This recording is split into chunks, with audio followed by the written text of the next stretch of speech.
ঘুমন্ত মানুষগুলোকে যারা আল্লাহু আকবার বলে হত্যা করেছে, খেয়াল করেন, শুধু মদ খাইতেছে কাফের হবে না, শুধু মদ খাইতেছে মুশরিক হবে না, শুধু মদ খাইতেছে আবাদুল আবাদ জাহান্নামী হবে না, লেকিন বিসমিল্লাহ বলে যদি মদ খায় কাফের, কাফের বিসমিল্লাহ বলে মদ খায় কাফের, তাহলে আল্লাহু আকবার বললা কোন মুমিনকে হত্যা করা কুফরি, কুফরি, কুফরি। মুসলমানকে হত্যা করা কি? এই জন্য এই হত্যাকাণ্ডে যারা নির্দেশ দিয়েছে, এই হত্যাকাণ্ডে যারা অস্ত্র যোগান দিয়েছে, এই হত্যাকাণ্ডে যারা সরাসরি শরীক হয়েছে, এই হত্যাকাণ্ডে যত লক্ষ যত হাজার মানুষ শরীক হয়েছে সব কাফের।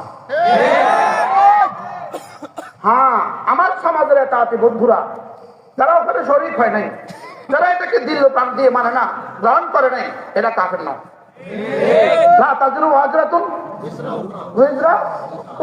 তাহলে এরা কি না বলেন?